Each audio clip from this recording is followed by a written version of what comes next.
Yeah, my name is Laine Johnson. Je m'appelle Laine Johnson, and I'd like to thank Capital Ward for hosting this event this evening. Today we're discussing developer influence at City Hall. And as I said, there's been over 500 people RSVP to today's session. So I think there is a great appetite to understand better what kind of influence developers have at City Hall.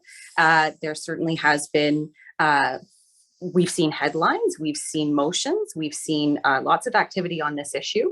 And now we have an opportunity to speak directly to those who are examining those trade-offs and having those conversations. And maybe we get a peek behind the curtain a little bit as to what types of, what the culture is at City Hall.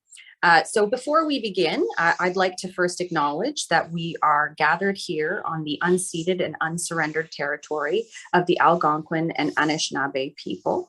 And so, considering that settler colonial history, it is important to acknowledge that when we discuss development of land, to acknowledge that this land has been part of a colonial history, and we are positioned as a city, I think, to look at land as an opportunity for reconciliation.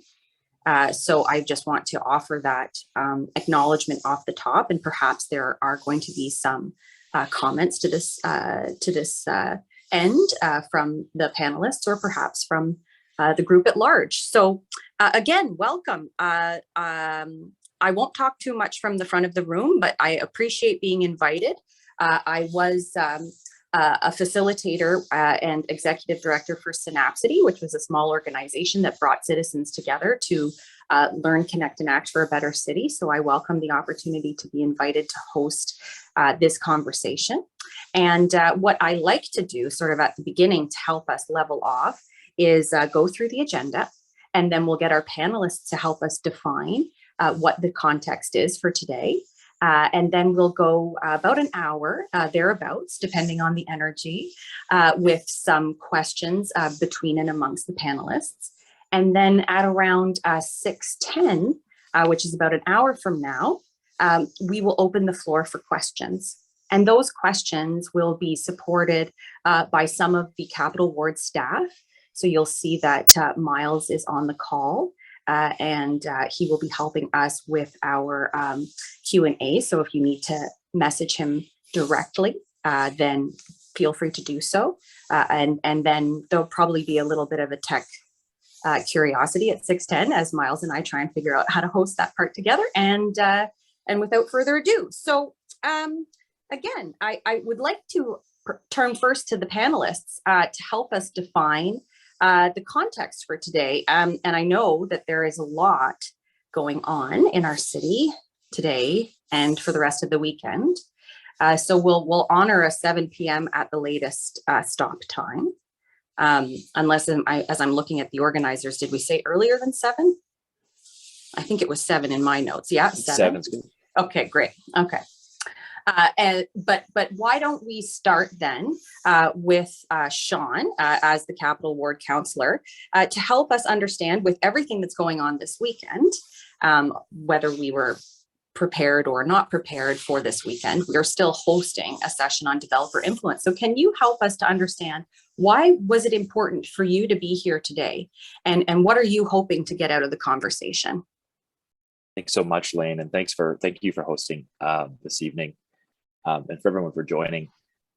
I think it's important. The developer conversation and the influence in Ottawa is important for me because I think that there's a better future, a better horizon in Ottawa, and one that's going to allow for more livable, sustainable, affordable housing to be built.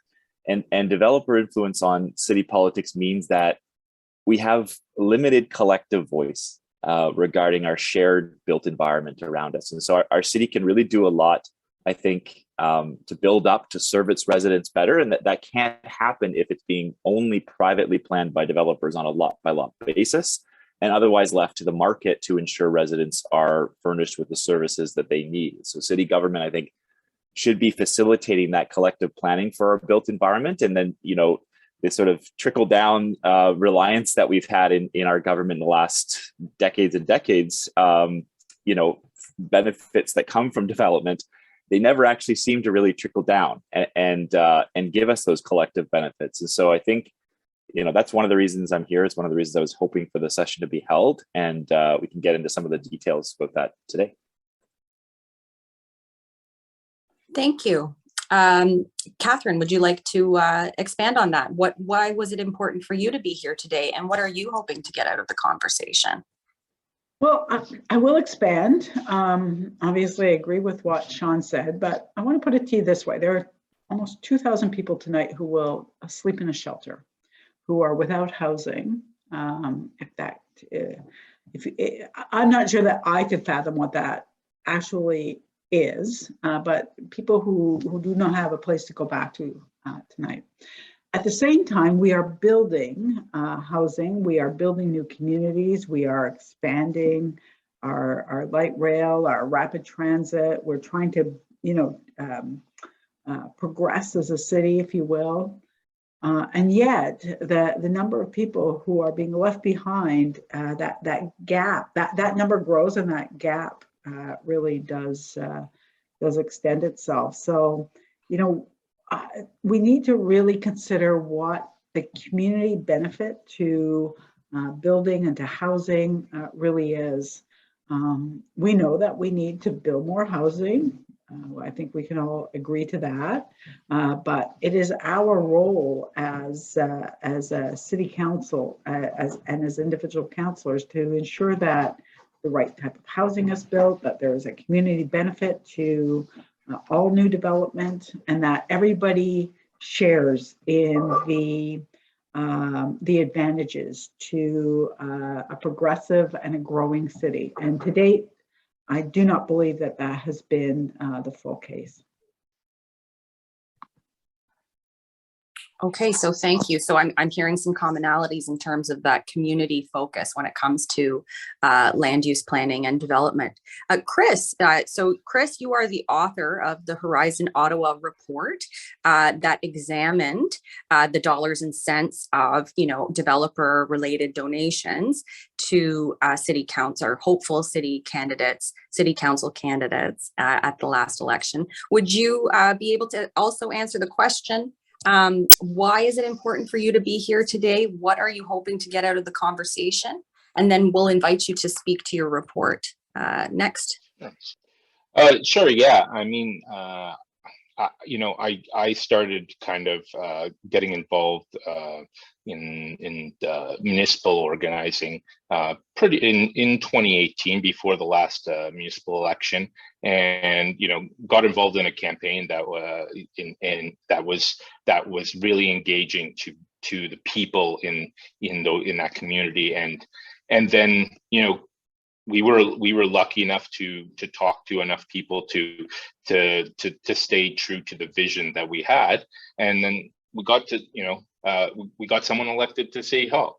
It was Sean Menard, by the way, but quickly realized how little power a person who had really done things the right way to get elected to council had when faced with a whole system that sort of reinforces relationships with between council and City Hall and developers, as sort of like the established status quo. In order for citizens of the city to go there, they're really going there trying from the outside, trying to get something for themselves, because this relationship is so strong and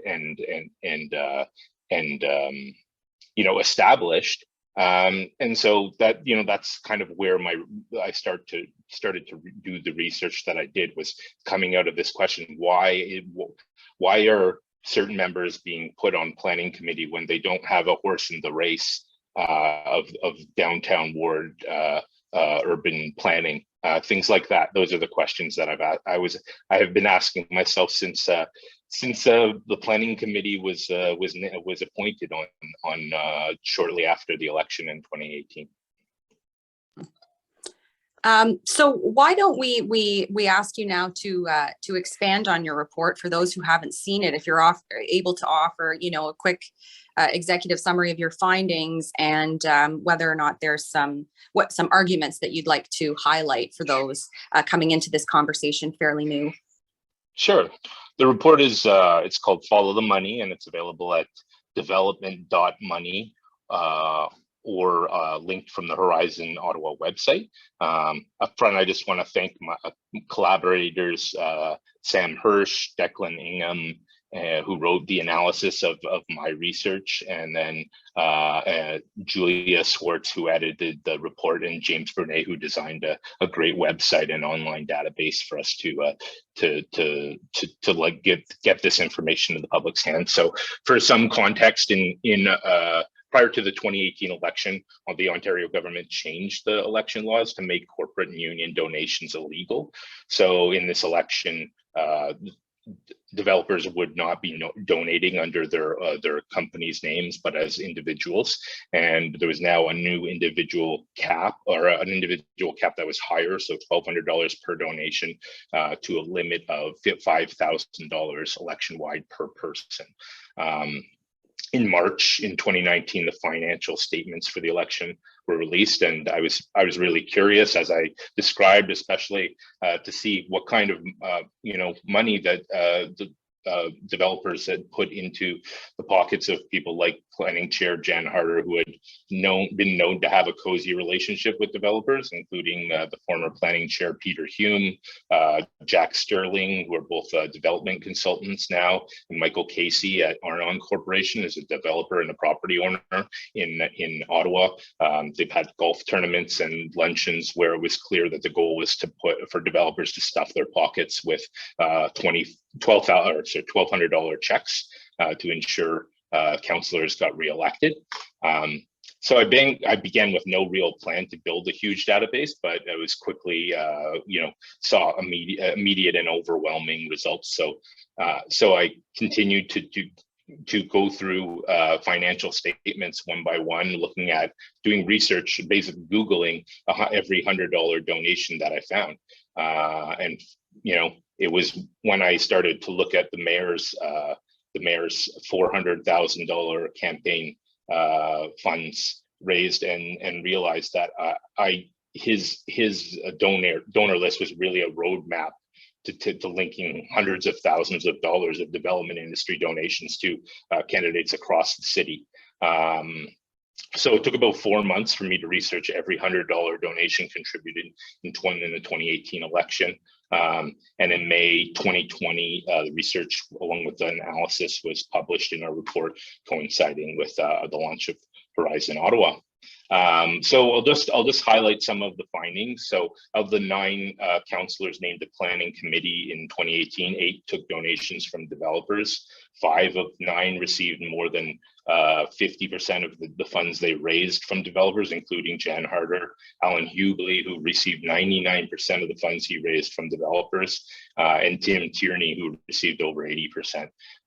58% of dollars raised by planning committee members were contributed by developers. Half of the 24 votes on council were elected with heavily developer funded campaigns. 11 received more than 50%, while 4 others received between 15 and 49% of their funding from developers. The mayor received over $200,000 from the development industry, including over $32,000 from Taggart Corporation executives and their family members. He outraised his 11 mayoral candidates or opponents by combined. Their combined funds raised. He outraised them by 3 times with his developer donations alone. Councillors who have had independent track records from Jim Watson's group of councillors who vote together, like Diane Deans, Rick Shirelli, Caroline Meehan, and Scott Moffat, also had no problem with taking over 50% of their campaign funds in development money. And altogether, I found about over $500,000 in developer donations to candidates across the city, in about a pot of about just over $1 million. only 6 councillors were not found to take funds from developers, including the 2 on this panel.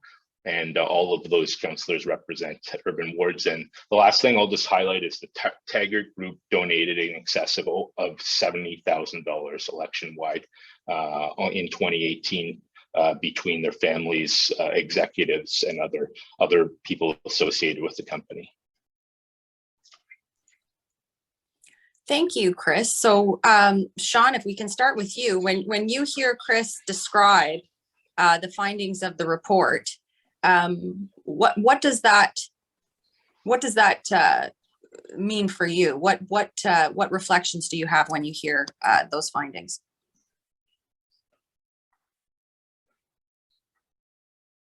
Yeah, and I'm sorry if I'm breaking up a bit here, but the initial reflection I have is that when you have an industry as a whole with executives from that industry and their family members donating half of the total donations of all the donations received in the municipal election, it seems like it's more than just out of the goodness of their heart, right? It's more than just because they like a certain candidate and think that they'll make a great municipal councillor for various issues in their ward. There's obviously a reason why they're doing that. And it is, I'm sure, to hold, whether it's perceived or not, influence over the municipal council and their decisions, which our council makes literally billions of dollars worth of decisions over a term for developments. So it is, you know, highly related. And I think that's the thing that jumps out at me most. The other thing I'll just mention is how you're seeing these things manifest themselves at City Hall. Developer influence is a very, it's hard to just pinpoint and target and say, well, this is definitely connected. But you can see in the way that our decisions have been made in several aspects, and I'll go through them. One is around sprawl. So we see developers speculating on lands in the periphery of the city. And this is extremely destructive for a city. It's bad for our environment. It's terrible for our finances. But we have a lot of development companies and executives speculating there, but purchasing up farmlands or other lands on the periphery in order to sprawl. And they're making anticipation that the city will expand its urban boundary to then take up that land and hugely uplift the value of that land when they purchase it. That this is a tangible example of how developer influence could be a negative connotation for our city. Our trees and green space. Every time we have a trees and green space report, there's going to be the Home Builders Association there pushing back on greater protection of our trees and green space. We saw recently our high performance development standard. You know, behind closed doors with our city staff, there's a whole list that they'll give and say, look, we don't want to make buildings too much more efficient because it's going to cost money, and that'll just get passed down to first-time buyers. We won't talk about the operational savings that'll be there over that time, over the life of that house. We see it in all kinds of other ways. The kind of financing of brownfield grants. We fund a lot of developers that we don't know whether there's not enough proof there where they would have gone ahead or not, but we give them 50% of the cost of brownfield cleanup as a city. That's a lot of money over a term. We see a lot that they've got a lot of money and they're able to influence with expensive lawyers to make appeals at land tribunals. They have advertising and, the Ottawa Citizen and major news outlets. They're sponsoring municipal golf tournaments. The tournaments used to be named after municipal councillors that had a huge role in the development industry or planning committee. And so we're seeing it manifest itself in various different ways in our city. And the report really highlights who's on what committee and those ties to, the development donations that they may have received and the industry as a whole. Councillor McKenney, what do you have anything to add in terms of Sean's comments on the report? Just briefly, Sean covered much of it. But I tell people this all the time because, the argument is always, it used to be $750, now it's $1,200. $1,200 by influence. And I tell people this all the time. Look, when I go into an election, all of my donations come from private individuals.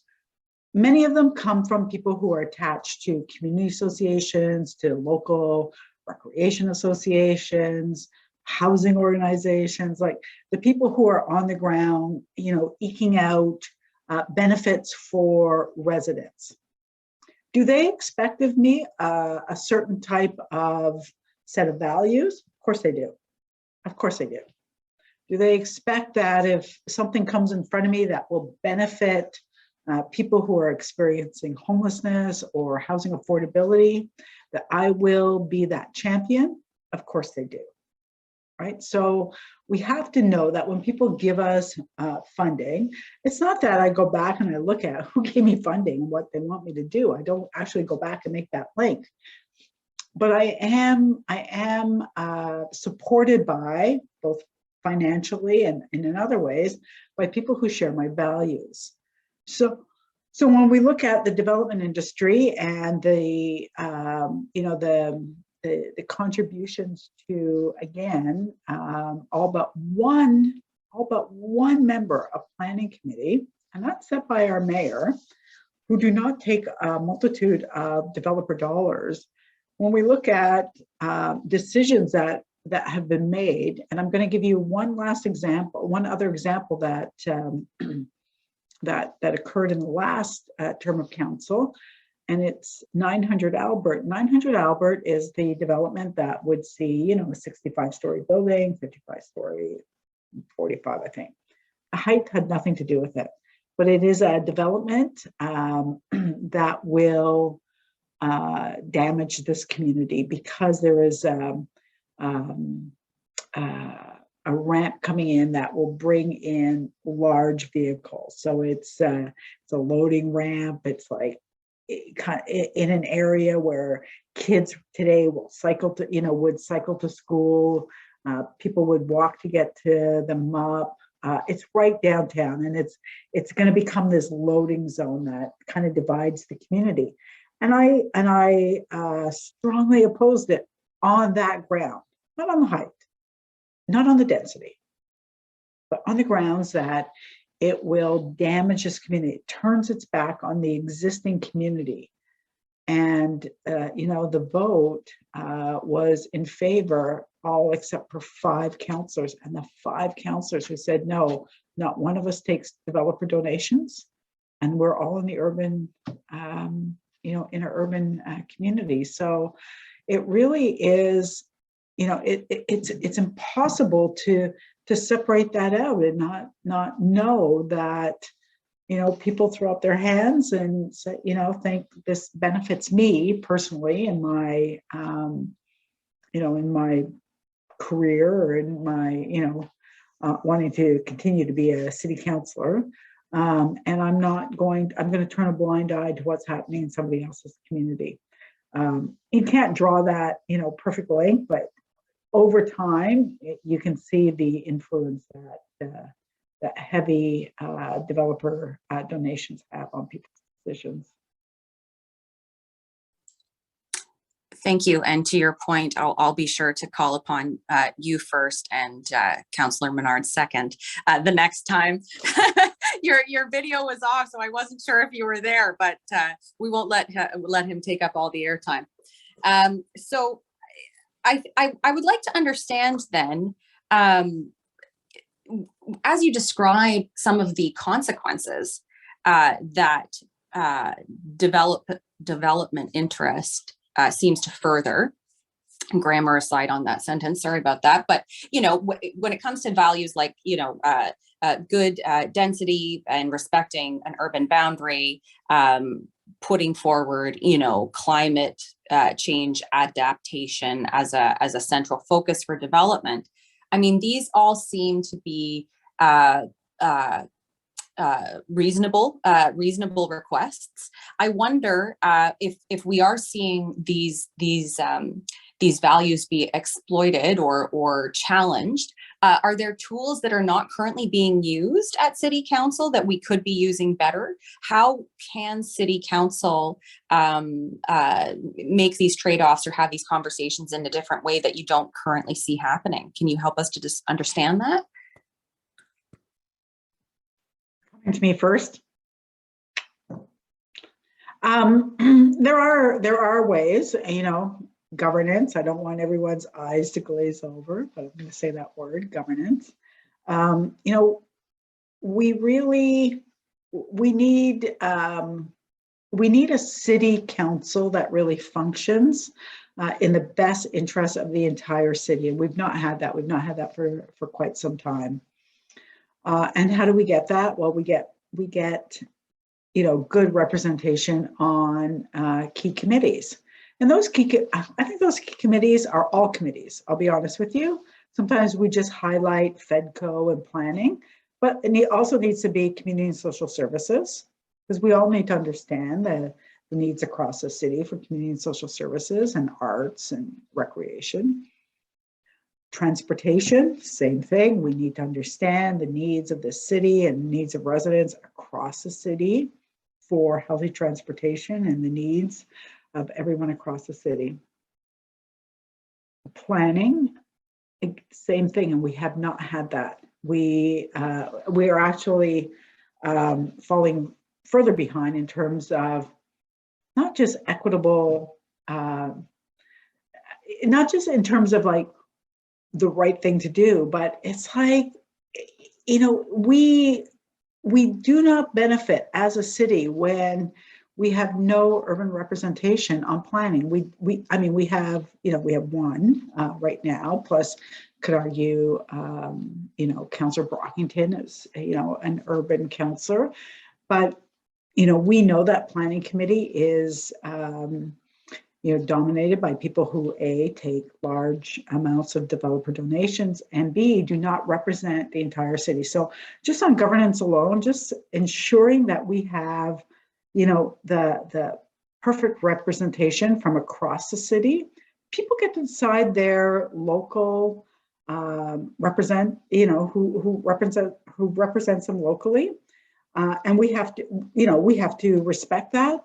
But we can put forward a planning committee that represents the entire city and learn from each other. Beyond that, we can look at developer any donation. $1,200. I don't know about anybody else on this call, but I have never in my life been able to afford a $1,200 donation to any candidate, no matter how much I support them. So, can we look at a reduction to the amount that we could actually donate? Make it $200, right? And a lot of people, not everyone, can afford a $200 donation, but it builds equity into the influence that your donors have on the city council and on who gets elected. $1,200, multiplied by several family members really means that we don't have real controls on developer and corporate influence at City Hall.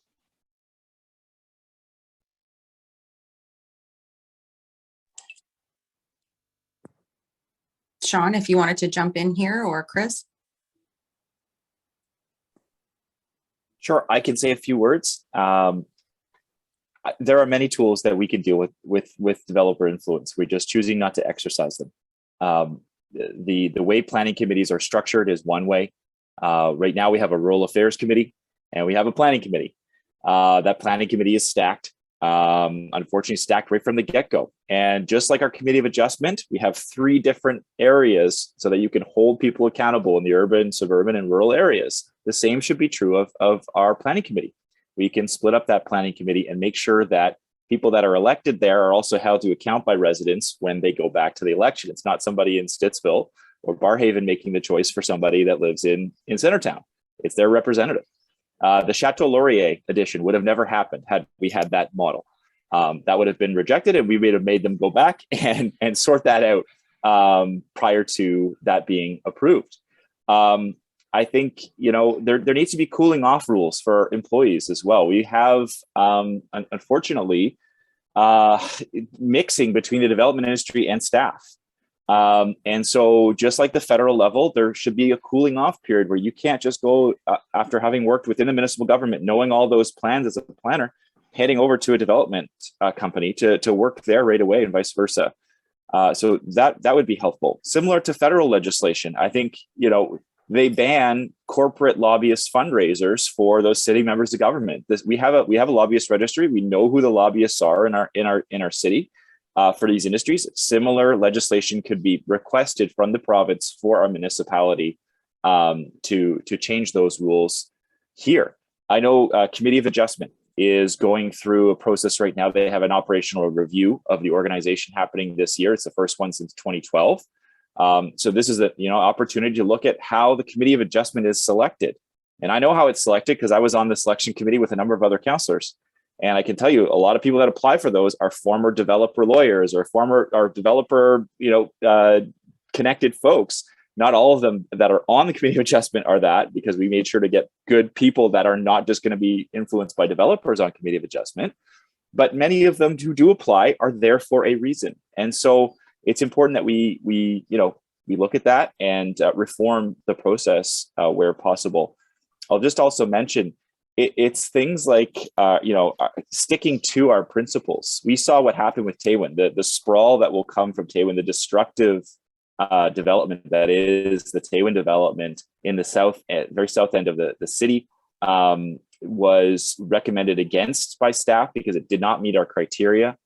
And what we saw on that planning committee was members of the mayor's circle bringing a motion to take out other lands that were more recommended by staff and put in the Taywin lands, and against our own staff's recommendations, and saying that this is going to be for reconciliation. Meanwhile, we had many First Nations groups come from across the city and into Quebec coming out and saying, no, that you can't call that reconciliation. And Taggart, we found out later, was the backers of that proposal. They own a lot of that land. And Taggart, the number one developer executive donor in the last election, and the person that brought that motion at Planning Committee took a lot of Taggart donations from those executives. So this is the type of thing where you need better representation around the table that are going to stick to the principles that you set out originally. How are we going to get to 15-minute communities? How are we going to get to affordable housing, transit served communities, ones that'll have development of small business in those areas from the get-go, intensification, right? Those are the sorts of things that we need to be looking at. So a few ideas to try to change the course of things at this time. I'll just add, as part of the report, we looked at, we did a bit of academic literature review, and we were able to see that these trends are not new. They're not unique to Ottawa. It happens worldwide. There's sort of interplay between developers who the city officials see as the actor who can do urban development projects that they need to grow their tax base, to pay development fees that they need in order to continue to fund the city, and developers see the council as the sort of hurdle between them and getting the zoning variances that they need, keep things on time, on their timelines, to make sure that they don't lose millions of dollars that may be at stake. So these two classes kind of see each other as needing each other. So it's not surprising that there would be a lot of interplay there, and there is. John R. Logan at Brown University described the system as the growth machine, which is the idea that real estate professionals would organize together and to make donations to municipal leaders to steer development in their favor. So that it's a well observed trend. Robert McDermott did a lot of research of these dynamics in the Greater Toronto area, and he found that election candidates were mainly funded by the development industry, which is kind of unique of any level of government. That one industry would play such a significant role in financing elections, and he also found that the funding increases in places where the value of building permits is higher. So what it tells you is the developers donate because they think it makes a difference. Both parties would say out loud that they don't think it makes, they're not trying to influence policy. Politicians who take the money say that, oh, it doesn't affect my judgment, but there's no reason to do it otherwise. We could all see that one industry having that much money at stake is a bad thing. And so if we're going to tackle it, if we're going to agree that this is bad and it takes power out of sort of residents' hands, we need to like understand that this is a structural issue, and that that it's going to need a different structure of elections and funding elections to change things. So I mean, I don't know if you may have another question about possible solutions, but there's lots of examples in American municipalities of different public financing options, or options that allow that encourage people to court support or get donations from small donors and not the traditional donor class, and to kind of like get you better value for those. And in New York City in particular, that's been really effective. I mean, and I agree with Catherine. I mean, the simplest thing would just be to don't lower the donation limit and create more competitive races at the local level, more diversity in candidates and diversity in people who donate to elections, and have an expectation of that councillor's performance or approach to council. So those are some of the solutions that I see. Thank you. And thank you for bringing in, I think it's always hopeful and helpful to bring in other jurisdictional approaches and solutions so that we don't despair too much, that there are precedents for decisions that we can make. And I just want to pick up on something that you had touched on, Chris, as well, is that the idea of resident voices. I've heard that reflected in everyone's comments so far. And I did see, and I apologize for singling out this one, everyone's words are flashing up on my screen at once. And I did see, what about neighborhood plans? What about secondary plans? And I think that, moving into a new official plan as well, if it's if it goes through the provincial approvals, what are secondary plans? Can we have a teachable moment here? And are they, Sean, I know that you campaigned on them back in 2018. Are they useful to residents? Are they powerful? Are they effective? And what can we try and do, in organizing under secondary plans in the next version of the official plan, please? Yeah, they are useful when they're properly employed and defended by our city, and they're not properly defended now. And so it's a struggle. There's two ways to look at this. The secondary plans allow for a planned community where communities come together with developers, with businesses in the area, with the local politicians, and talk about what kind of community they want to have. And say, this is where we want to see more density in our community. This is where we want to see businesses pop up. This is where it makes sense to have recreational facilities. It goes through that type of planning about the roads in the area, about the frontage, all of those things. And so it can be a very important exercise because it can bring people together sometimes for years. It sometimes takes years to get them right and put them into place and get them passed through planning committee. The problem that we're seeing is all of that work that goes into them, they are very easily changed at planning committee. And it's not like they're changed before, going back to the community and saying, look, we want to talk about a change here. We want to potentially move this piece of density over to here. What do you think about that? The way it's done is it comes to, planning committee, it's changed there, and then the secondary plan is forgotten. And the reason I say it's a difficult conversation is because we want to see intensification. We want to see density in properly planned cities that is respectful. And that's what you need to not expand the urban boundary. And it makes for better walkable, bikeable communities and ones that have kind of thriving traditional main streets. I think that is extremely important. And so the question I often get asked is, well, but if you just adhere to the secondary plan or even the official plan, then what about all these other units that you're not going to get because you just adhered to it and they could have gone up to 12 stories instead of 10, or 25 stories instead of 20, but you may change. The secondary plan doesn't say that that's allowed.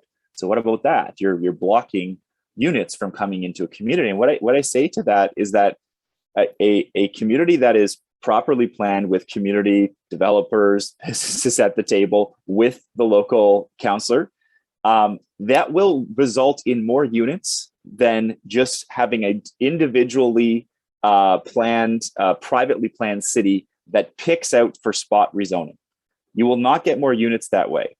If you are able to talk about a community that is going to be built up, densified in a way that is respectful for that entire area and is planned properly with affordable housing worked in with sustainable principles, you will get more development there. And if you have councillors that want to support secondary plans and stick to them, you'll have consistency. So people will know, developers will know when they come to the table, well, this is what it is here.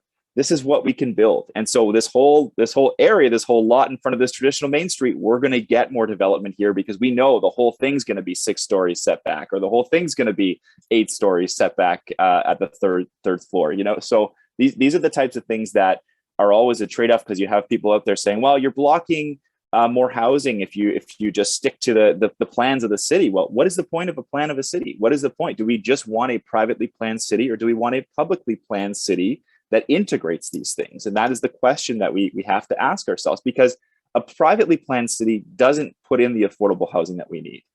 Just density alone will not bring affordable housing. You need to build affordable housing, work it into your strategy and your secondary plans. That's the only way you get it, is if cities and provinces and federal government invest in affordable housing, actually build it, not for profit housing, or you will not achieve it. And you will get more affordable units that way than just allowing a free-for-all on the private sector and hoping that the trickle-down effect happens, which we see never occurs.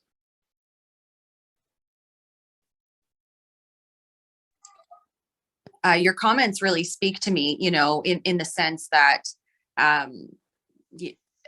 what I'm hearing, and if I've understood you correctly, is that a secondary planning process, although intensive, does actually create trust in residents and gives residents the credit that they deserve in planning their communities, and the concern that we might have with losing those opportunities to engage residents properly is that we end up with the wrong, as you say, the wrong kind of actors making those decisions for us.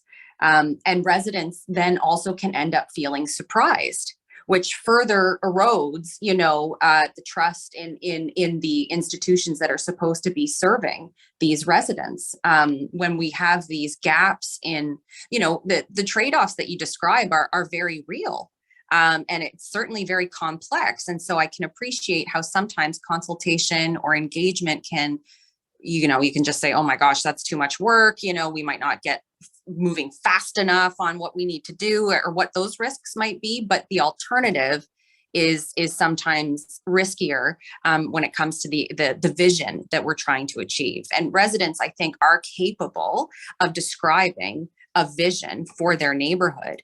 If given the proper opportunity and the education that they need, or the tools that they need to make those kinds of decisions with others. So I appreciate that approach.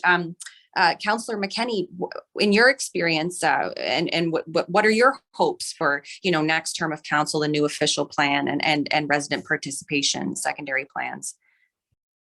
Well, certainly for starters, we have got to find a way of halting the sprawl. We've got to find a way of ensuring that that the Taggart development in that new part of the, outside of the urban boundary does not proceed. It will cost taxpayers in the city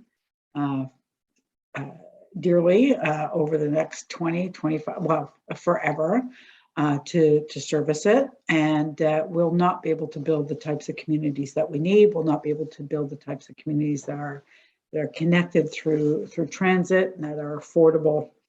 I really, pick up on something that that Sean said earlier around this kind of push and pull between, and affordability and we need, more units built to be affordable. I don't believe that they will be more affordable. I do agree that we need more units built, more housing built in our existing, urban core, but so that we don't have to sprawl. But today, what is happening is we have got, two types of development outside of infill that's happening in areas like Westboro. We've got two types of development. It's either up in the urban core for 1-bedroom units, maybe 2. So you don't get families, or just, you don't get that progression through the generations of people. You don't get people who move into a neighborhood and make it their community for a lifetime. Like, we should be able to support a generation of people in every single neighborhood in this city. It's what we used to do. And we need to look back at that, and we need to think about our urban development when we go up as vertical subdivisions, and we have to build those 3- and 4-bedroom units, and we have to ensure that people don't have to park their strollers when they have, young children, young families in their shower, and we have to ensure that teenagers later on have got things like skate parks and the things that they need, and we have to ensure that we've got trees and a good tree canopy. And then the other type of development is single family homes, spreading out that we just cannot continue to afford. And what this city doesn't do is it doesn't find that, I'm going to use the word middle, but that middle ground where we accommodate both, where we have urban development that really is sustainable, that will hold an entire generation for a family. And we have existing suburban communities that we can't ignore, but we have to ensure that they also become city centers, that they also become a space where people will be able to move about, will be able to take transit, be able to walk, be able to send their kids safely to school by bike. So that we're building those same types of neighborhoods wherever you are. Now, I just want to add this, because I saw earlier in the chat that somebody had thrown up, that there's such a disconnect between rural and urban communities, and there's actually much more in common with rural villages and the community that I represent than there are any others. It's that same notion of 15-minute neighborhoods. Villages are the same thing. Downtown neighborhoods are the same thing. We all want the same thing. We all want to be able to walk to the library, walk to do our shopping, send our kids to school safely on a bike, be able to have that space, that green space, the park space, where we'll meet our neighbors and grow into a community. So there is much more in common than we think, but it is all about public good, and it is about pulling out that public good and not that private benefit and the private profit that it often drives the decisions that are made in the city. So Chris, I'm not sure if you wanted to add, other examples in terms of resident participation that you found inspiring in your research, or any other comments that could be helpful at this point. I was just thinking about what Catherine and Sean said, and really getting to, people are looking for something other than the choices that they're being given. I think that's what it comes down to, is they don't feel comfortable with the choice between that they're being given, which is that either you do whatever developers want, unregulated, live in small condos or suburban areas or non-walkable areas, or you get nothing. You get unfettered sort of like growth in housing prices, and that you can only have one. You have to choose one of those options.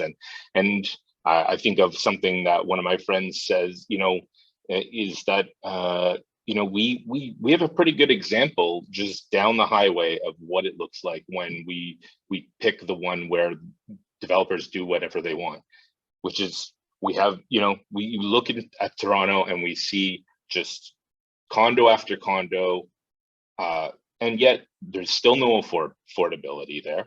There's not. It doesn't change anything. The options that were being given don't change the actual. Doesn't change the access to affordability. Doesn't change the access to places that people want to live, and so they want a different choice. But we're being sold the idea that we can only choose either high housing prices or condos that developers choose to build themselves. And I think that we can do better than that, and we have to do better than that, or else it's just going to be another place where nobody wants to live. And I think people, there's something in their hearts that's telling them that they don't like what the choices that they have are, and they want something different. And the thing is, it's like this is a city. It has a lot of power. It can control those decisions. We just have to ask better from our councillors, ask for more, not look the other way when the councillor that just got elected in our ward says it doesn't matter that they took 60, 70, 80, 90% of their money from developers and didn't even bother to come talk to you because they didn't have to. I don't know. That to me, that's what I think of. It's a little bit less. It's not so much grounded in the data that I saw, but it is reflected. It's reflecting in the feelings that people have. Well, there's great value in that kind of qualitative data that you have as well. That field feelings, that's an important part of making our decisions. So I'm conscious of time, and we're coming up on the first hour. I'd like to I always like to try and inject a little bit of hope. And so where do we go from here? You've got 251 people on the call that are all trying to decide what to do next.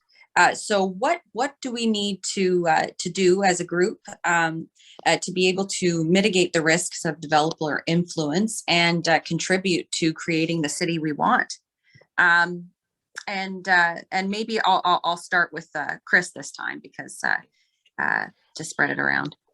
Well, I said it. I think I just said it. Was that part of it is we have to ask for more. There is some controls in the city about how some of the structures work. We've seen recently that if the provincial government can kind of tell cities to do whatever they want in Ontario, and can upend. Doug Ford is pretty clear on who he supports in the developer versus resident control over the type of projects that get built. So we don't have total control, but we do have control who we elect. We do have control whose campaigns we volunteer for, whose campaigns we put money into and support. And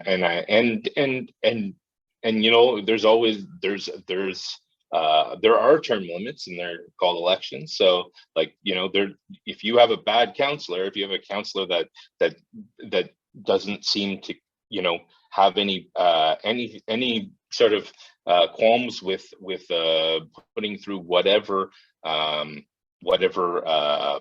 planning committee recommends, which is, I'm sure Sean and Catherine can go into a lot of detail about whether that is an objective decision, or whether it's developed. It's been developed over years of being influenced by city politics.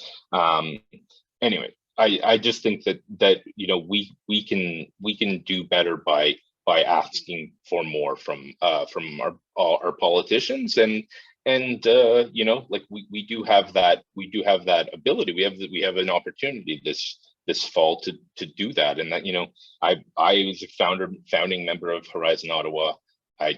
And it's for this exact reason, because I wanted people to have better options when 2022 rolled around for who they could vote for.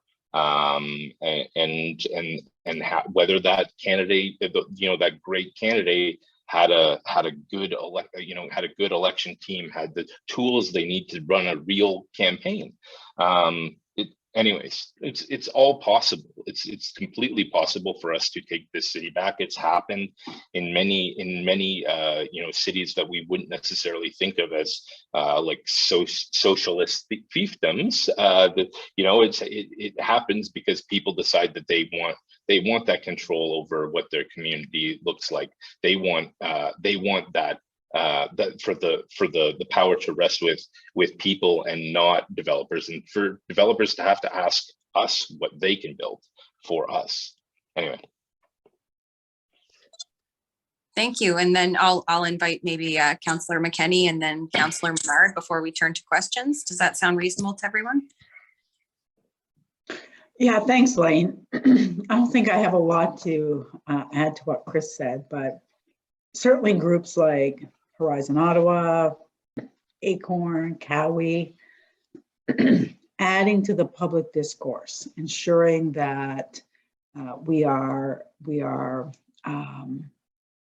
constantly, communicating out to the broader public what the options are, what their responsibility is to their communities, to be able to take back their city, to be able to ensure that they have much better representation than what they have, certainly is key, because we've seen it for far too long.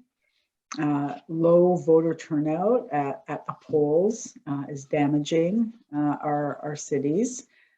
I'll give you an example. When I was first out running for election, I'm going to give you a quick story, and this is a true story. I had, we were in one building where one of my volunteers said, "Oh my, the last 3 people didn't seem happy with you." And I was like, "Doesn't matter, because only 4 out of 5 people vote.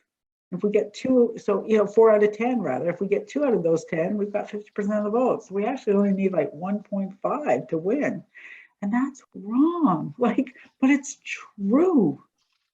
You've got to get out and vote. You've got to make sure that you are using that power that you have to either throw me out or put me back in, or to put me in the first place.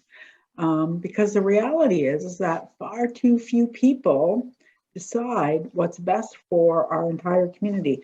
Now, having said that, that's very simplistic. We know that people who are living in poverty, people who are, marginalized in any way, have a much more difficult time engaging, much more difficult time calling up their counselor, insisting on the right thing, understanding the complexities of different platforms, and then actually getting out to vote. But again, that's where the roles of groups and organizations like Horizon, like Cowie, like Acorn come into play, like our community health centers come into play. And it's essential that we just get more people out. I believe firmly that if those other 6 people came out, we would have a much better council. Anybody would, any city would.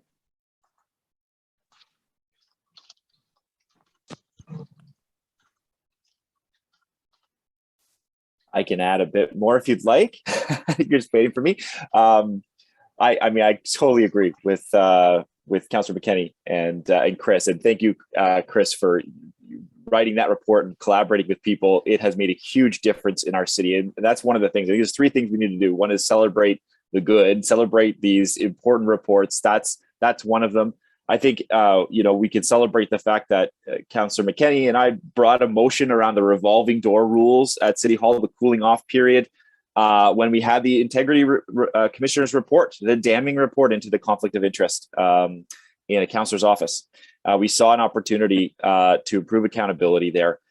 We needed to also celebrate the good developments we see. So when you see a positive development that's building those 15-minute neighborhoods and maybe adding missing middle, for example, with that affordable housing built in, I can think of in our ward 1050, 1060 Bank Street was an example. We need to celebrate those things and demand more of it from City Hall.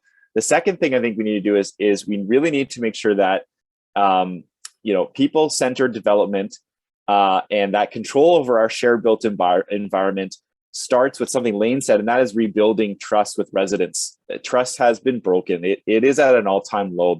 This term has been very difficult. And for a variety of reasons, we've had a lot of things going on, obviously, with the occupation, the pandemic, but incredibly large files have gone through that have lacked important democratic principles. And I think trust has been broken this term. And so we need to reestablish that trust. And we need to reestablish trust with a reliable community planning process for a publicly planned city.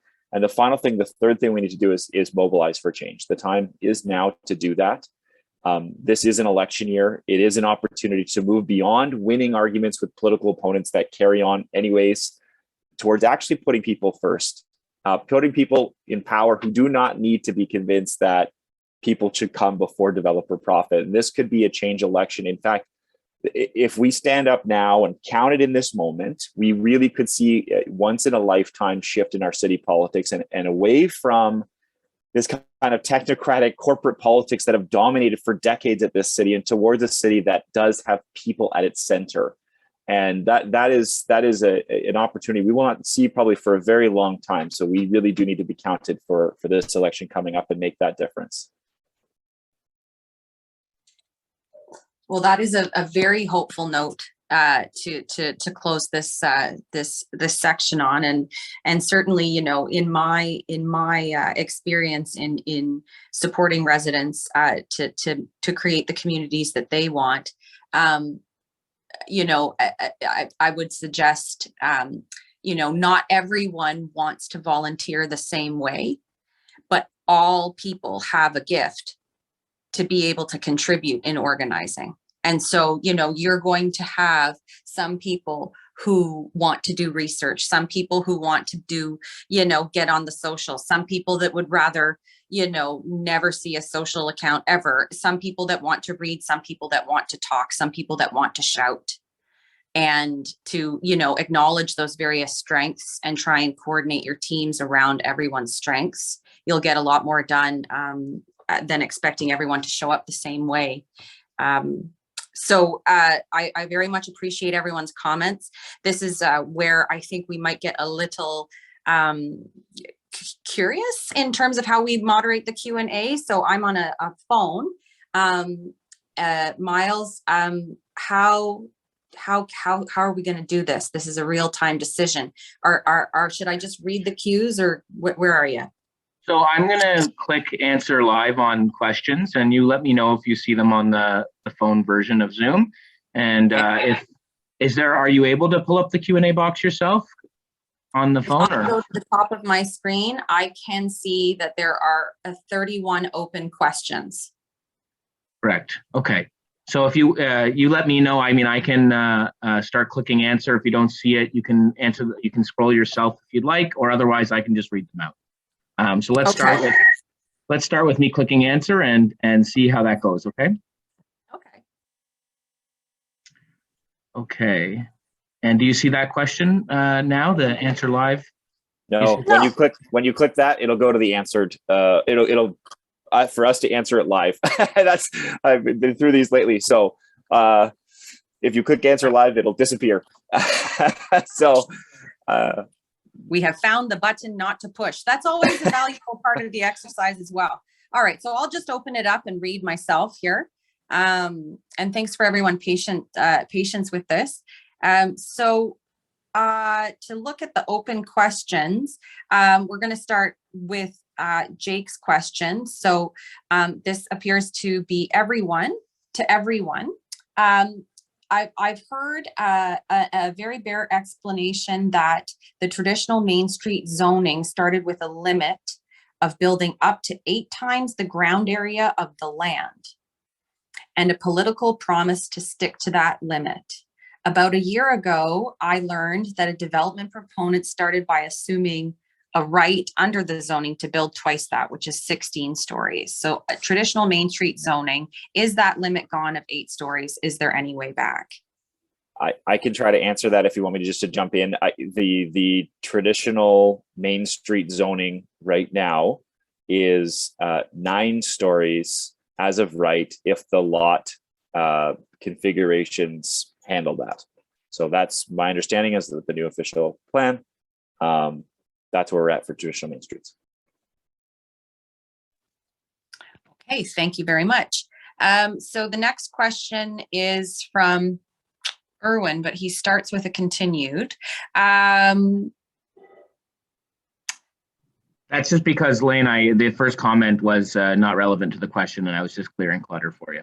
Oh, okay, thank you. So the question is regarding to looking at the provincial level to create these types of regulations around contributions to municipal campaigns. So should we be mobilizing to look at the provincial's controls over forbidding corporate contributions? I'm assuming that must mean corporate. Are we talking about developer related contributions or I believe that's what Erwin might mean. So what role does the province have in these regulations, and can we put pressure there? Maybe I'll jump in there. It is set by the province, yes. The last government did some electoral reform, but then set, so that they eliminated developer corporate union donations directly, but then set the limit very high so that individuals could then have that type of influence. So it really was kind of 6 of one, half a dozen of the other, didn't make much of a difference. So yes, it would have to be an appeal to the provincial government to set that donation limit much lower so that, we're on a much more level playing field. Chris, did you have anything to add there? I saw you unmuted yourself.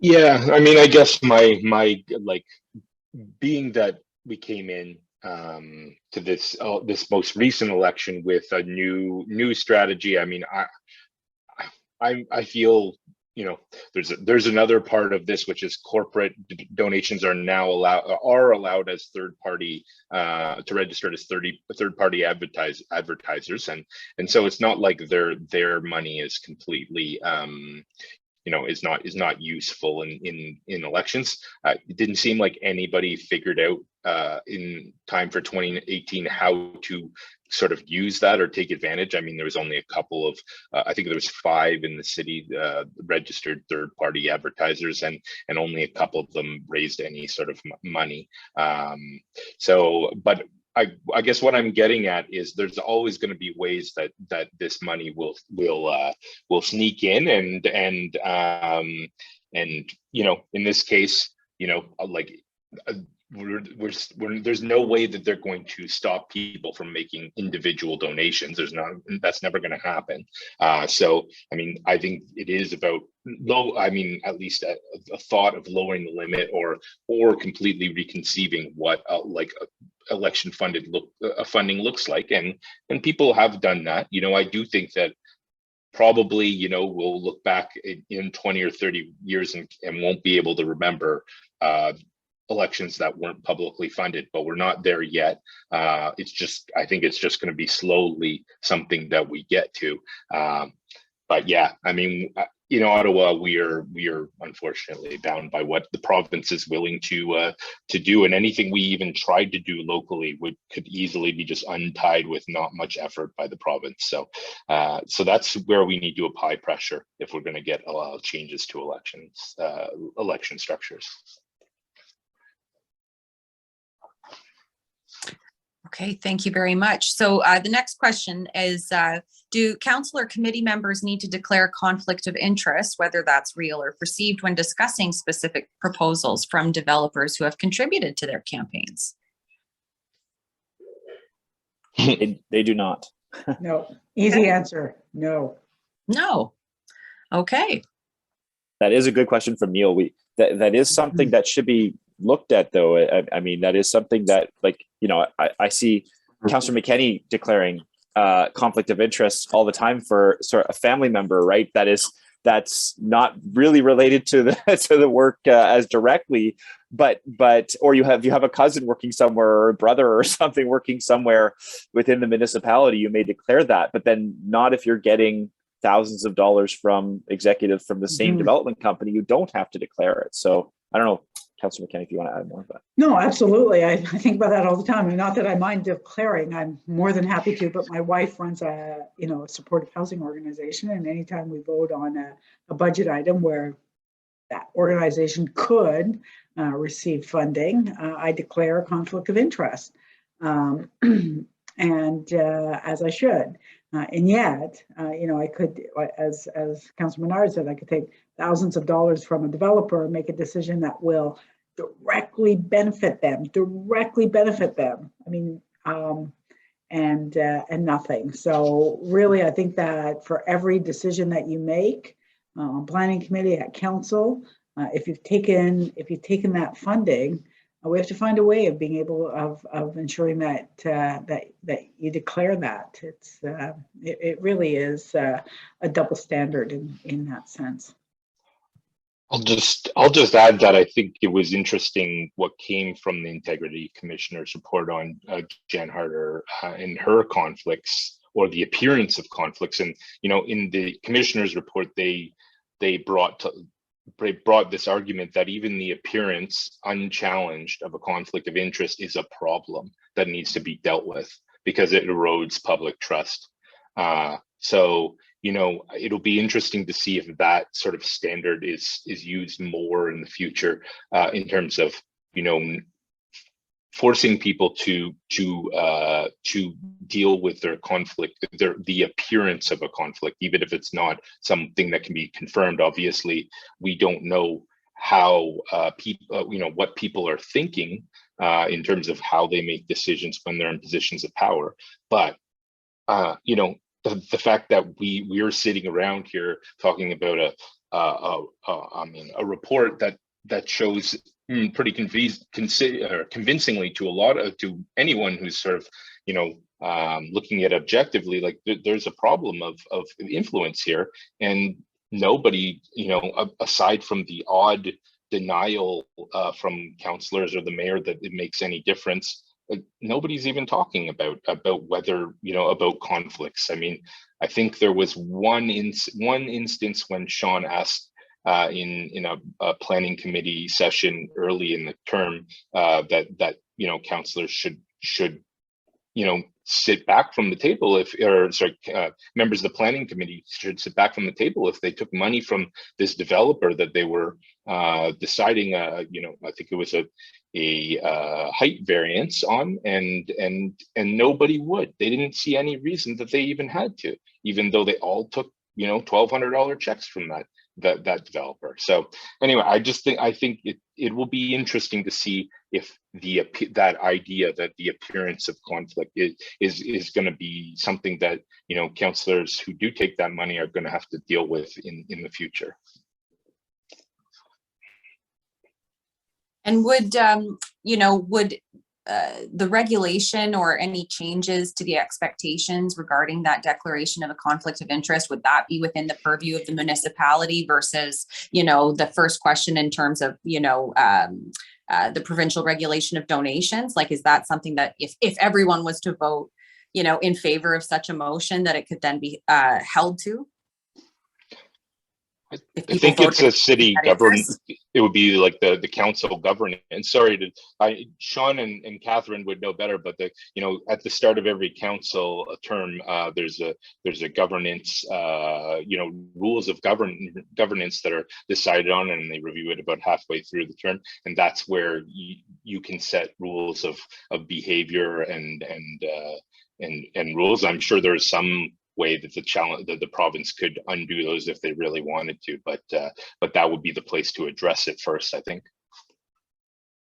We can request it to happen within that governance document. People may not be wedded to it, but you can be requested, and because there is some provincial overlap in the way the clerk's office would interpret that. The other thing we should be doing in this next municipal election is everybody should be asking their candidates whether or not they're taking developer donations, and ask candidates to put out their donor list above $100 early, so that before the first advance poll hits, candidates have put out their donor list. It all becomes public after the election, but if you ask for it in advance, that can really make a difference. And if they're not revealing that, well, why not? I agree, Sean, except that I also saw many councillors who took developer money long after the election was over, and, you know, so nobody would have known at that point, or even on election day. Yeah. Sure. Yes, those late developer parties that happened that fundraise for individuals, I know. Okay, so I'm just going to skip to a new person asking a question. So this one suggests, can you speculate, okay, on how councillors who depend on developer donations may benefit after their term of office? Is the transaction essentially limited to before and during their term? What keeps a councillor from taking these donations leading up to an election and then abandoning the developer's interests once in office? So I'm sorry, I feel like I'm answering a lot of questions, but I feel like I have a strong inkling that Councillor Harder will be joining her colleagues in the development industry, much like her predecessor Peter Hume did as soon as he left that position. Maybe, I don't know, I would speculate it's sort of a semi-retirement plan. But anyway, that's my own view. In terms of the sort of I can't remember what the second part of the question was. It was a multi-pronged question. Okay. About how do you speculate that councillors are indeed be held to the donations they receive? Right. What kind of advantages could they receive? I do think that, like, I did see examples of councillors who certainly vote very independently, you know, and are not necessarily, you know, they took a lot of money, but you know, the voting record suggests that they don't necessarily look at that when they make their decision on how to vote on a planning item. But you know, I still think that it's a problem. I think that again, the appearance is that they're just leaving that out there, makes them lazy as councillors. They don't have to go talk to people and find out what they care about, because they can just fund their campaign off of these this money that's just available to them. So anyway, I think yeah, that's one of the ways. Maybe I'll just add this. I think that winning your first election is a challenge. Winning your second, third, fourth, fifth isn't. Once you're an incumbent, you have an exceptional advantage to getting reelected. I knew that after like 5 days into the job. I was like, chances of me getting elected are pretty low, because you're able to promote yourself. You're working like for a variety of reasons. But then when it comes to building, when it comes to fundraising, and it comes to your first election, your second, and ongoing, I can tell you this: my first election, at least 50% of the effort that went into fundraising. I didn't, I had to use volunteers. I had to use very limited resources that I had as a non-incumbent to fundraise. $20, $100. Somebody asked in the chat, would I be opposed to taking $1,200? I don't think I've ever been offered anywhere close to $1,200, but certainly I would certainly accept a much lower limit, whatever that limit is.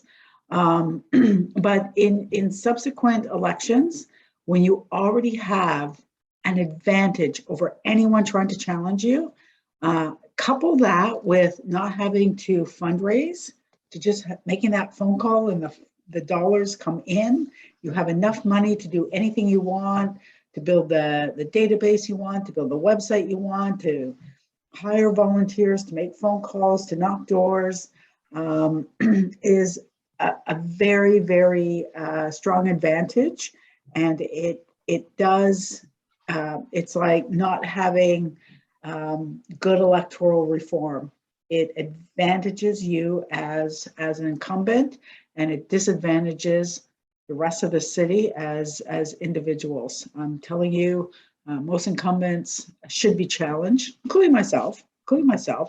But it is very difficult to do that when the money comes in like that, and you as a challenger have to go out and have to fundraise those $20, those $50, and to build that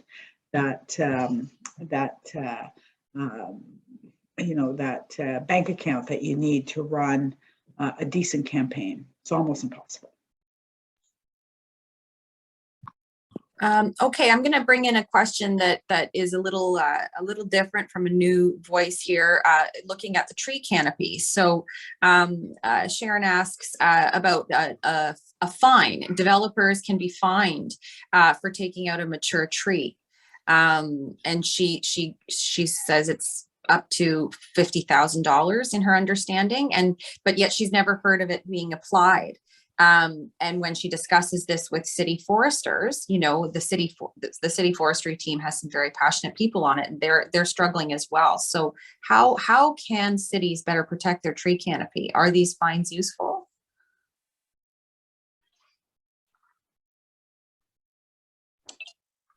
Catherine or Sean, have you experience with this? I could jump in maybe. We definitely have experience with this. We now get, every time a tree is coming down in our community that's over 30 centimeters now, you get a report on it. And it's just so disheartening because you're getting them all the time. And it's like, we're losing our tree canopy in the city. And we've made changes to the tree bylaw this term, and reduce the size of the width of the trunk of the tree, which would be considered a distinctive tree. We increased some of the penalties and the fees for taking down trees. But at the end of the day, it's still going to happen, and they're still going to take these things down on a regular basis. And, you never know if it's going to get replanted or not. They're supposed to replant it at a 3-to-1 ratio. And so that's the hope that this starts to work. But we know we're continuing to lose our tree canopy. And so unless we're doing a lot more preservation of heritage trees and distinctive trees and replanting, not just replanting, but new planting, in our wards, you're going to see the continued decline of our canopy, particularly in the core.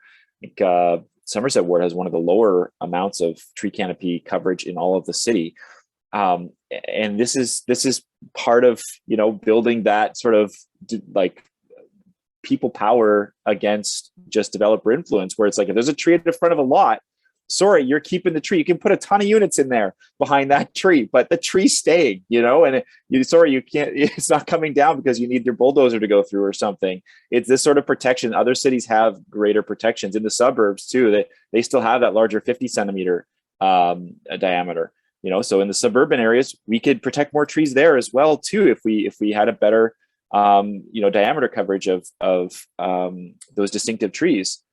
There is a you know, I think our forestry team is excellent, as our climate change team. They are excellent folks, but they are not always, they don't always have the cast around them that also believes in these things, right? So it's going to take time to churn this through on our staff side as well, and understand that we are in a climate emergency. We need to keep our tree canopy, and we should be levying the larger penalties for people that take down trees that are distinctive without a proper permit, and really make sure that those permits take a lot to get them.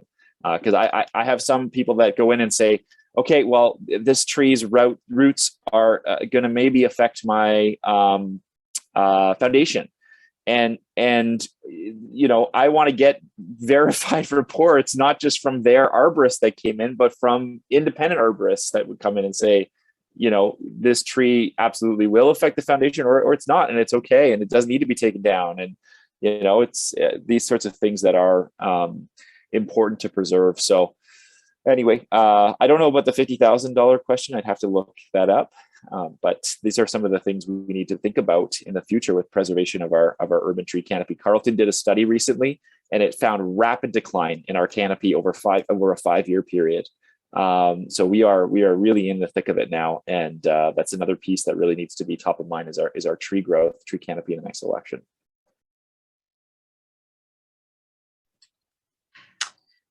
So we have a couple questions from one individual regarding the suburban wards and what the suburban wards responsibilities might be in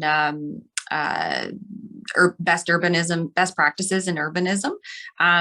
And they are asking about, you know, how, you know, if we can increase sprawl and there's more people living in the suburbs, does that then, you know, increase just a numbers game, right? Are there more voters in the suburbs than there are in the urban core that can then, you know, encourage poorer sprawl values or whatever that benefits suburbs? Is there a relationship there that you can see? And how would we then elect people in the suburbs that want the best practices for all?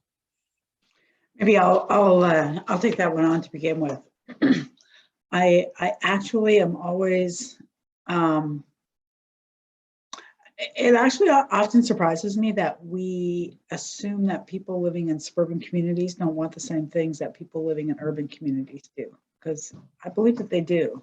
I lived in Canada for many years. I worked for the councillor in Canada. He was a very successful councillor. I was his very successful assistant. And when we think about, you know, again, what people want, we want the same things, and the divisiveness in this and in this council really has been an artificial divide. We don't have to have that. We really need to work together. We need to, for example, transit. We know that commuter transit is not ever going to be required the way it was prior to early 2020. So we need to build transit in everyone's community that gets them around their community, so that they can keep their cars parked and they can go out and they can do the same things we do. They can jump on and off a bus. It comes frequently. They can get to the library. They can get to their daycare center. They can get to their kids' school, go do groceries. And move about in their communities. We need to build a sense of community in every single neighborhood across this city. It's not rocket science. We just need to be very intentional about it, not divisive. We need to make the right investments in parks and recreation, in tree canopy, in all of the things that, you know, wide sidewalks, and all of the things that make a better community. We have this policy around building better suburbs, and I look back at it and I think that all of the same principles could be applied to almost any community, any neighborhood in our city. And I think that until we come together and work together as a city to ensure that we're a city of neighborhoods, that we're a city not of destinations, but a city of people who want to thrive in their neighborhood, who want to have that sense of community, have all the amenities available to them. That's when we're going to start to build a city that really does confront climate change, housing affordability, homelessness, and equity, and building equity in our city, no matter where it is. Sean or Chris, did you have anything to add in terms of suburban wards and their responsibility for best urban practices? Sure, I can add just very briefly. Catherine said it very, very well. The problem this term has been more so a lack of independence than it is any rural or suburban or urban divide. It's that many councillors have not been independent fighting for their individual ward and residents. It has very much been from the very start of the term, based on the appointments and how that went, a voting block of councillors who were there to do one thing, and that is to bid through an agenda that was primarily from the mayor's office. And it is unfortunate because we could have had a lot more independence this term, a lot better debate, and we wouldn't have seen all those 14-9 votes, 15-9 votes on a regular basis. There could have been more variation in that, and I think it's really unfortunate we lost that. I agree. There's so many things that the suburban and rural areas and urban areas have in common.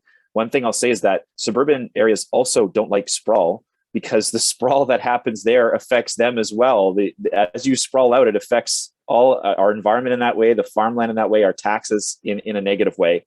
And so, this, as we continue to go out and out and out, it affects everybody in a very, very negative way. So these are things that I think we can agree on, right? We can agree on that sort of initiative. And I grew up in the suburbs as well, in Ottawa. I grew up in the West End.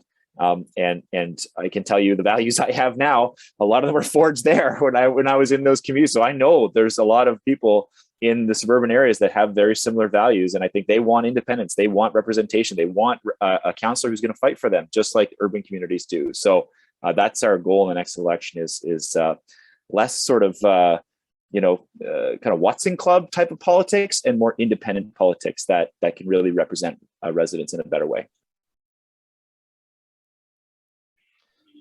I'll just say that I agree. I don't think this there's a lot of folks that I understand feel that the rural, urban, suburban sort of divides in the city has caused their lives or their community to suffer. But I think it's the politics that have caused it to suffer, not that dynamic. And it just so happens that we have a mayor that's used this sort of this divide to keep power, and we can do better than that is what I think. Horizon Ottawa is focused on getting people elected in every part of the city who are going to be committed to representing people's voices, and not just settling into a very comfortable existence you probably can have by getting elected on developer money and listening to whoever tells you how to vote one certain way, and getting to be on the winning team, and all of that comfort that you can get. But we just stand in opposition to that, and we think that we can do better. But we have to. We also have a responsibility as residents to ask for better, and often we haven't. We don't participate enough in municipal elections. We only realize that someone got elected that we don't like after election day has passed. So we have a chance where this is the best time to get involved is we're staring at an election 6 months out. What is it? May 2nd is the opening of nominations, and there's no reason that anyone at this, that's participating in a discussion like this go out and think about whether they could be a better servant to the people in their community than the person who's been doing it thoughtlessly for years. So I think we can do better, and we just have to ask from ourselves and from each other a little bit more. Okay, so we have many questions left, and only about 20 minutes. So I'm going to do my best to try and combine questions that I see that are sort of thematically the same. I see a few questions regarding the role of city staff. So this question is more for Councillors McKenney and Menard, and your experience with city staff. You've described that they bring forward recommendations.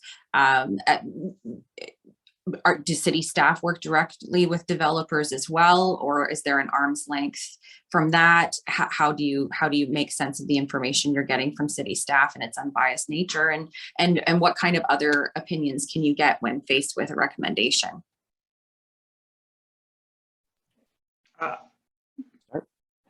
I'll go quickly. I believe this, especially around development, that city staff should not be influenced by either the developer, the applicant, nor the councillor. I think that to have a strong staff team in any municipality, they have to have that independence. They have to have put their professionalism on the line. And quite frankly, I don't think that either side should be unduly influencing staff. Today I believe that isn't the case. I think that staff continue to get pushed by either, whether it's a developer, their very strong legal team, to move in a certain way, to consider something in a certain way. In a very pure kind of process, we would have consultation. We would certainly, respect our secondary plans. We would respect our plans.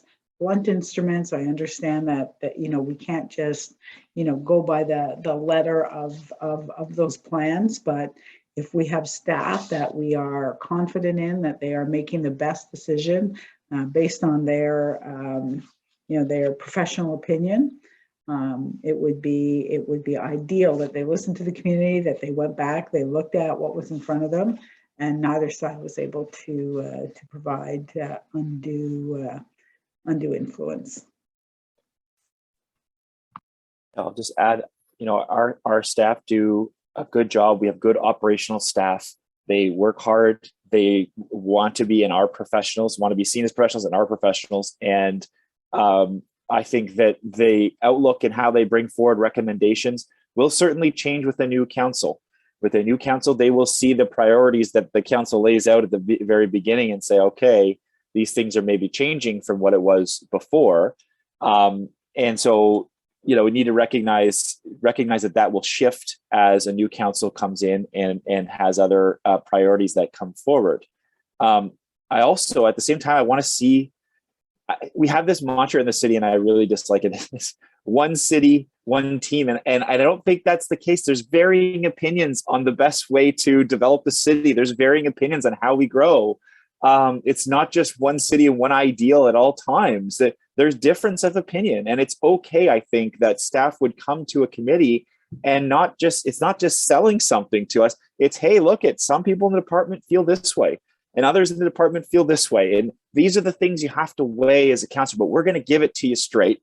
And that there's these different things that you need to decide as a council and put more weight there. What I find troubling is always hard is there's always a recommendation on the table, and that's the way, this is the best way to go. I think if we came with a little bit more nuance and said, look, here's some of the parameters, here's the things you have to consider, it's your choice to make. I think there's a lot of people on the staff side too that would also like that and want to see a better city like we do, want to see a different city grow in a different way than we've been growing. So I think that would be very helpful for the municipality. Thank you. So I see a couple questions also relating to the new official plan in terms of, a plan for the whole of the city, and then zoning. So can you help us to understand what kinds of teeth this type of plan will have, and how it might help us to incentivize developers in a particular way that would be helpful for the vision that you're describing?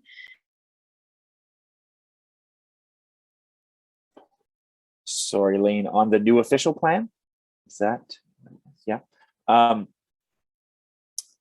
Okay, well, in the new official plan, there is a lot of good and a lot of things that we're going to have to wait and see how it's interpreted and what loopholes are there. Because the good stuff I see in there is a push towards more affordable housing and better definitions of what actually truly affordable housing is. Anti-displacement policies that say we should be changing our modal share, although I want it to be higher than what's in there now. Policies around 15-minute neighborhoods and the types of communities we want to see develop around our traditional main streets. These things I think are important. It's how they're implemented, because we've had official plans before. We have TMPs, transportation master plans, climate change master plans. The plans are pretty decent. It's how they're implemented. It's what the actual budget says, how much money you're funding to say that you stick to the beliefs that you say you've got in these plans. And so that's where we're, it always comes out is that budget. And I don't find we do a very good job of aligning with what we say we want to do with what is actually in the budget. So that's a change I'd like to see.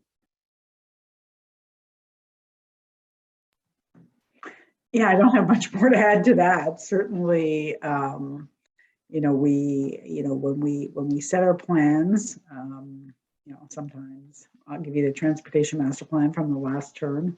I was not a proponent of it, certainly, and I wanted to see change. So, we had pages and pages of road widenings and new roads added to the city, and I think it was like a page of bike lanes and other transportation investments. But when you think about the going into a term of council, when you've got the plan, when you've got an official plan, when you've got secondary plans, especially something like our climate change plan, if we don't fund the things that we want to achieve, it's not going to happen. And it's really, I tell people all the time, it's really critical right after an election to pay attention to those term of council priorities, because once they're set, hopefully we never have those budget directions with tax caps again. But once those term of council priorities are set, we do have kind of a path forward to what we're going to do, to the initiatives that we're going to fund and how we're going to move forward. So things can be pushed off of our transportation master plan or infrastructure plan, any of our plans, if they're not in those term of council priorities. So it goes back to electing people who purport to do the things that you want to see as a healthy city, getting them elected, and then making sure that those priorities are established early on, so that we can see them through. Can I just add that I feel like I'm seeing some comments in there about in the chat about the processes that are undemocratic in the city, and all I can hear is my friend Sam Hirsch saying, democratic deficit at City Hall. Like, that's something that I feel like I hear him say all the time, and that's kind of it's reflected in a lot of the things that I'm seeing in questions. Is just what the majority of people want is not what they're getting from the city, and that's the biggest problem here. Other factors, whether it's developer influence, are stopping that from being the case, and that's really what we're when we're talking about official plans, we're talking about budgeting. All these they're set up in ways so that they can't be challenged, that there's a process that is very difficult to to overcome, and that's undemocratic, and it's really what alienates people from the city. I mean, it's one thing to lose an election and know that the people didn't choose you, but it's another thing to win it and not be able to do anything because processes aren't there to serve the residents who have interest in what happens in their neighborhoods.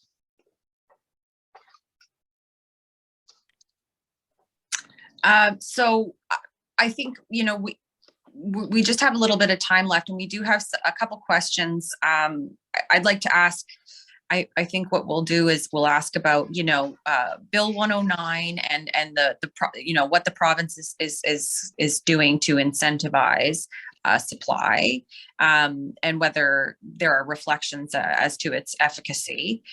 Then I'd like to ask a question about how might we incentivize developers' good practices. So that would include climate change adaptation and affordable housing are the two that I'm seeing. And then we'll close by, what kinds of, I'm already seeing there's too many questions, but we'll try and close with that sort of, election focused as people go out and they're asking the questions of their candidates. What should those questions look like?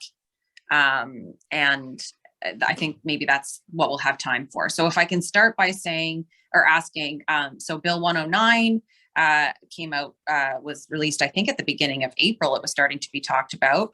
And this bill claims from the province to, address supply issues in housing by looking at the way that municipalities currently build alongside other things. Could we have some comments on the targets of that bill and whether it will solve the problems or the challenges in housing that it claims to? Why don't we start with Catherine? Thank you. Okay. Well, certainly the bill backed off of any of the good measures that I thought might lead to not necessarily affordability, but certainly inclusion in our neighborhoods. And by that, I mean, not just having wealthy neighborhoods continue to be built that are very exclusionary. So it did back off of some of the things that may have made a difference. The pendulum has swung, right? All the way from demand, all the way over to supply. Now we only think about supply. And the fact of the matter is supply in itself is not going to create affordability in our communities. It's like being on that ladder and we can look down the rung and see people who are actually homeless. You see people who cannot afford to live in their current accommodation. They're paying far too much money for usually rent. Or we can look up the rung and concern ourselves with people who want to be able to enter a housing market. But just supply alone and the increase in supply alone is not going to have that effect. It's a good thing. We do need supply. We need to keep up with supply so that we don't continue to sprawl. But we also have to think about demand. We also have to think about what type of supply. And it goes back to, today, City of Ottawa, not very different from most cities. We build two types of housing. It's either, 40 plus stories of mostly one bedroom so that you don't support ongoing family development in a building or people staying in that neighborhood, or it's single family homes that allow for sprawl. On affordability and on affordable housing, I believe that we put far too much emphasis on inclusionary zoning policies. They're fine. They're a small tool in the toolbox, but they are not going to ever take anybody out of a shelter. They're not going to provide supportive housing. And until we actually build public housing, good public housing that is deeply affordable, we are not going to address our current housing and homelessness crisis. And then just looking at what it is that we need as a city, what we should be asking people going into this next election. Let's ask them, what do you want? Like, how do you want to move around your city? We cannot continue to rely on widening roads. We know that is not the answer. It's only going to make things worse. We've got climate catastrophe looking at, racing towards us. How do you want to move about? Transit. Where do you want it to go? When do you want it to show up? How affordable do you want it to be? And that is the climate question that people should be asking. It's, we need to do better on, building better energy efficient housing. We can do all of that. We can do, we have a decent plan on climate at the city. We need to fund it. We have not funded it.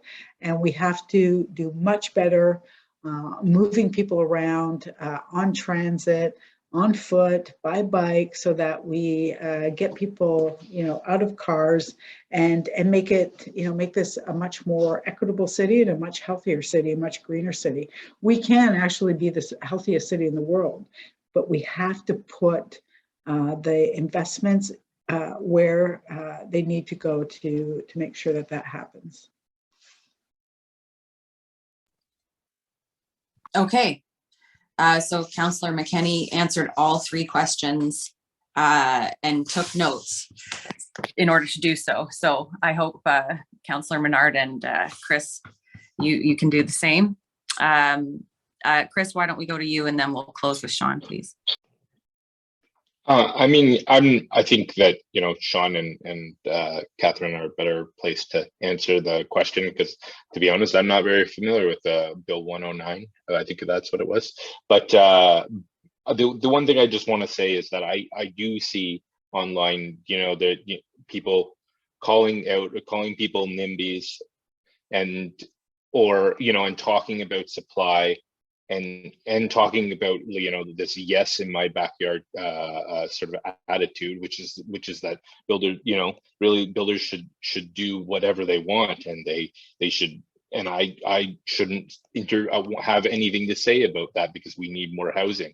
And I think we just have to keep an eye on and be critical of some of those voices, because it's a message that says that we should abandon what care or love for our community, just so we can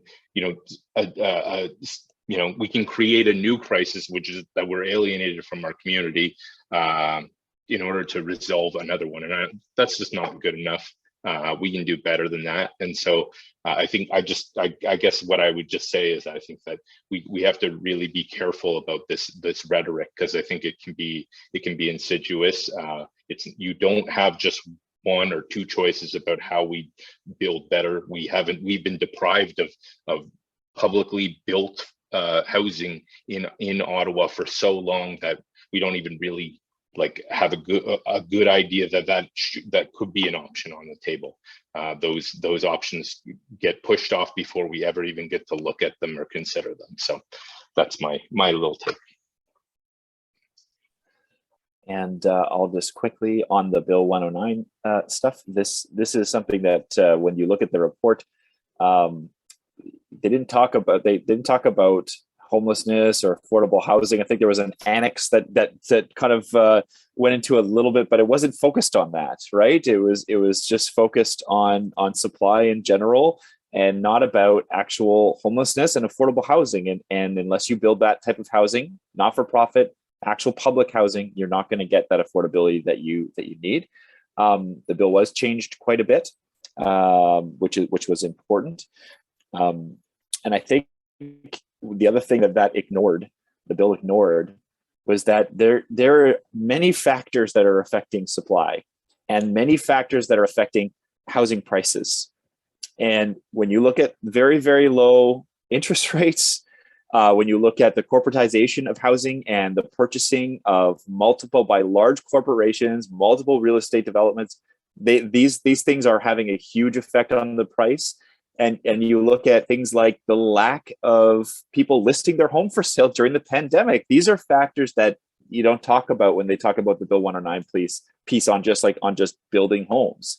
That certainly is important. We need to see that happen in a planned, considered way that focuses on affordable housing, on sustainability, on livability. But to take those kind of tools away from municipalities to say, you're not going to have a say on affordability, you're not going to have a say on how livable this is, or some of the aspects of the building and how it integrates with the frontage on the street or the setback. These are things that are just basic important elements where they were saying they were going to refund the developers. There was a lot of developer kind of I guess gives in that report that it felt more like it was for developers rather than the actual focus, which should have been on actual affordable housing, in my view. In terms of climate and our transportation solutions, look, there's a lot here that we can do on climate change. That it's a catastrophe coming our way if we don't. So we need to act now, or it's going to be a lot more costly in the future. We need to start phasing out our investments in fossil fuels within the city. We need to build way more bike lanes. We need to make transit free, in my view. These are things that are going to help the city grow. It'll help our tourism sector. It'll help, our traditional main streets. It'll help the workers in our businesses. These are things that are not, considered when they just focus on, okay, well, what's the cost going to be when people aren't paying some exorbitant fare to take a bus, when they're more incentivized to take Uber and only contributes more to the climate crisis, and, private companies, which do not help us when it comes to transit and public good. So it's these sorts of policies that I think we're at a cusp, the real cusp of kind of like, we either act now on these things or this starts to become too late, baked in. So this next council has to really think about the way we want to, plan our city and what kind of investments we want to make in public transit and climate change. We absolutely need to retrofit our buildings, but we need to change our transportation system and our waste system too. That's all coming next term as well, Laine, as I'm sure you know. The whole thing around waste and how much we're sending to our landfill and what we need to do to make sure that corporations aren't just producing all this plastic. Banning single-use plastics is something we should be looking at. The use of the green bin and multi-res, we finally got something sorted out there, but there's a whole bunch of other things coming on the waste system that we need to get right as well in terms of climate change. So I'll leave it there and just thank you so much, Laine, for moderating and hosting this tonight. Yeah, Thanks, Laine. Thanks a lot, everyone. And, I just want to apologize that we weren't able to get to many of the questions. There was a lot of specific requests to talk about particular projects or particular zoning issues that hopefully we'll be able to capture in saving the chat or sharing it out. I'll leave it to the organizers for that. And I think, it's reflected in the answers of the last question is how interconnected all of these issues are. When you start talking about development and developer influence, you realize that sandbox within which they play touches on, how we will adapt to climate change, how we will grow our families and live next to people that we actually know their names and be able to support emergency preparedness and all these other aspects of our lives that are influenced by how our city is developed. And so to be able to put residents first, which I think all three of our panelists really were echoing, is an essential part of getting the city that we want. So I urge everyone to stay connected and to stay involved and to talk to your neighbors within your safe distances that are comfortable for you. and I look forward very much to a really exciting 2022. Thank you, Thanks, everybody. everybody. Thanks.